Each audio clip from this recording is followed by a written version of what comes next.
आज के इस वीडियो में हम लोग रसायन विज्ञान कक्षा 10 के पहले चैप्टर के रासायनिक अभिक्रियाओं के बारे में पढ़ेंगे। पिछले वीडियो में हमने रासायनिक अभिक्रिया किसे कहते हैं, रासायनिक समीकरण किसे कहते हैं, इन बातों के बारे में पढ़ा था। अब हम बात करेंगे रासायनिक अभिक्रिया के प्रकार में। पहला संयोजन अभिक्रिया के बारे में।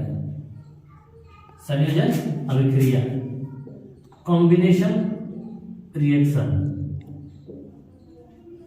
Combination reaction. इसके नाम में यह संयोजन मीन्स होता है जुटना।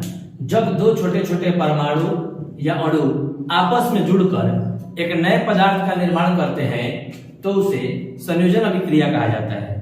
जैसे कार्बन का परमाणु जब ऑक्सीजन के परमाणु से अभिक्रिया करता है तो कार्बन डाइऑक्साइड का निर्माण करता है, या फिर हाइड्रोजन के परमाणु ऑक्सीजन के परमाणु से रिएक्शन करता है तो वो कार्बन जल का निर्माण करता है। तो संयोजन अभिक्रिया को हम लोग परिभाषित करेंगे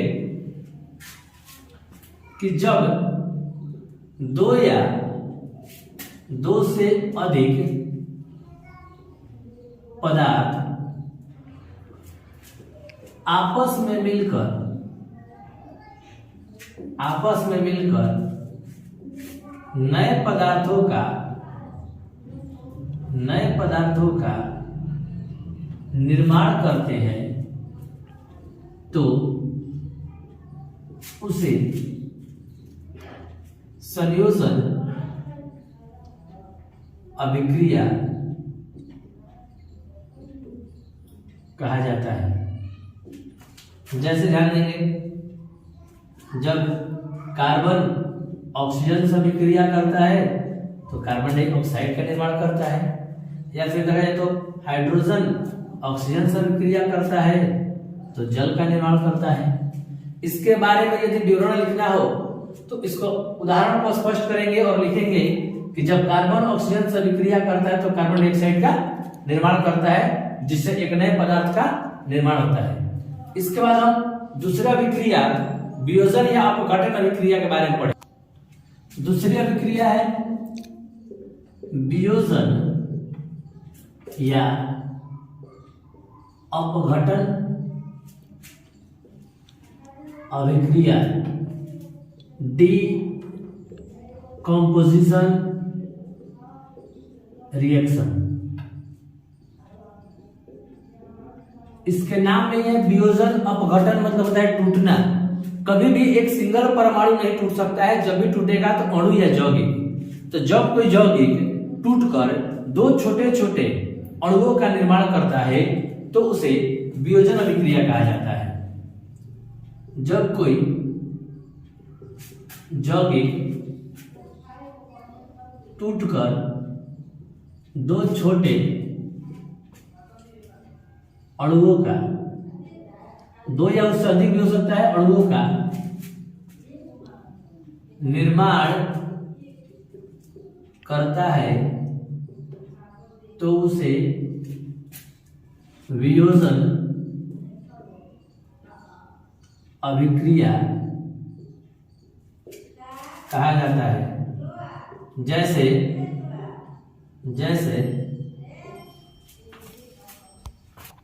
जैसे कैल्शियम कार्बोनेट CO3 को हम लोग हीट देते हैं तो ये कैल्शियम ऑक्साइड और कार्बन डाइऑक्साइड के रूप में टूट जाता है। कहने मतलब जब कैल्शियम कार्बोनेट को हम लोग गर्म करते हैं तो दो छोटे छोटे अणुओं कैल्शियम ऑक्साइड और कार्बन डाइऑक्साइड के रूप में टूट जाता है। इसके बाद तीसरी अभिक्रिया है विद्युत अपघटन अभिक्रिया। हमारी तीसरी अभिक्रिया है विद्युत अपघटन अभिक्रिया। यह अभिक्रिया अपघटन अभिक्रिया का ही एक प्रकार है, लेकिन इसमें कोई यौगिक विद्युत धारा के प्रवाह करने पर वह अपने आयनों के रूप में टूटता है। इसको परिभाषित करते हैं कि जब कोई यौगिक में विद्युत धारा प्रवाहित करते हैं जिससे उसमें उपस्थित परमाणु आयन के रूप में अलग हो जाते हैं तो उसे विद्युत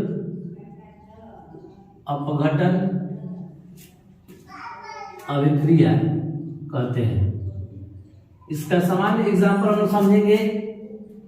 जैसे यदि हम लोग NaCl का वाटर सॉल्यूशन लेते हैं और उसमें विद्युत धारा प्रवाहित करते हैं तो सोडियम और क्लोरीन दोनों अलग अलग प्राप्त हो जाते हैं। इसके लिए एक बीकर लेते हैं, बीकर में 2 मेटालिक प्लेट्स को डालते हैं और दोनों को एक सेल के सहारे जोड़ देते हैं।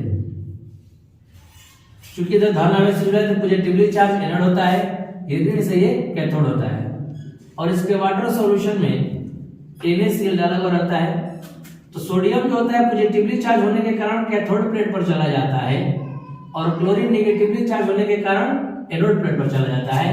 और फिर हम लोग धारा के प्रवाह को रोककर इसे आसानी से अलग अलग प्राप्त कर लेते हैं। इसके बाद हम लोग पढ़ेंगे एकल विस्थापन अभिक्रिया। हमारी चौथी अभिक्रिया है विस्थापन या एकल विस्थापन अभिक्रिया।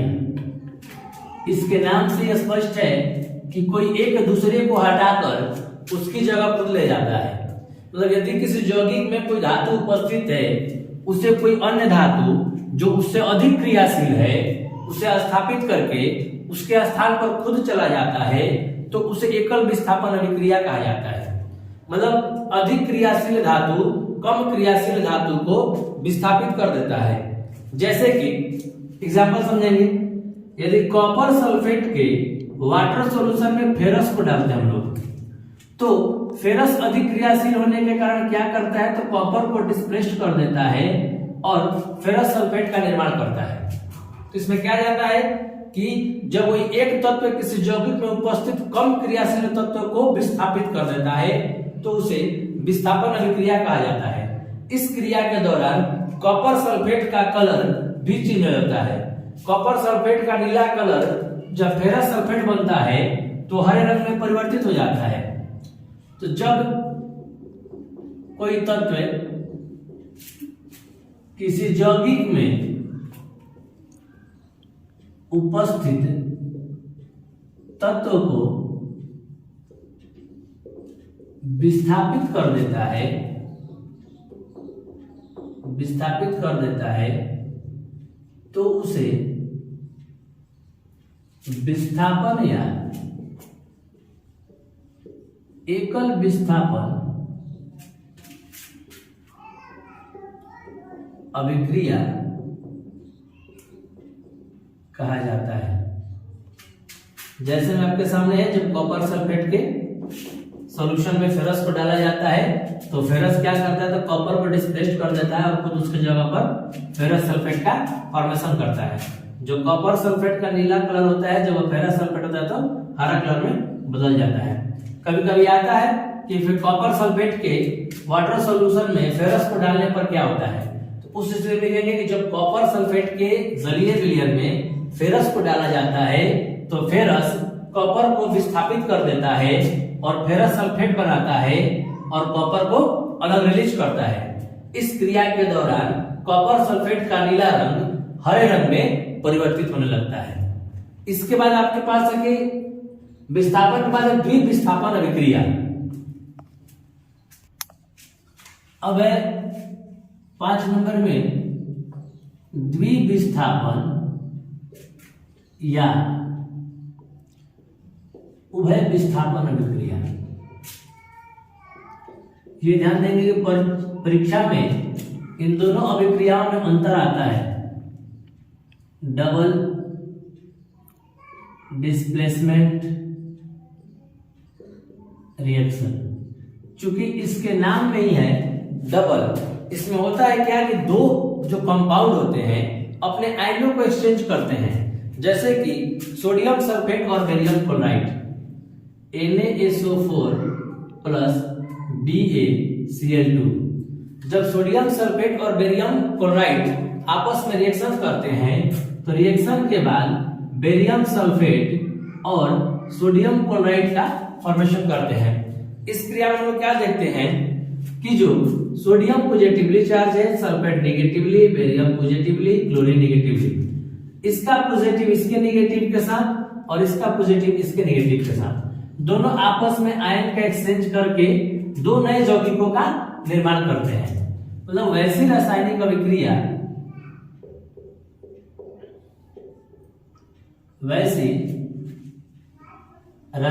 अभिक्रिया जिसमें दो यौगिक अपने आयनों के आदान प्रदान के फलस्वरूप दो नए यौगिकों का निर्माण करते हैं तो उसे द्विविस्थापन अभिक्रिया कहा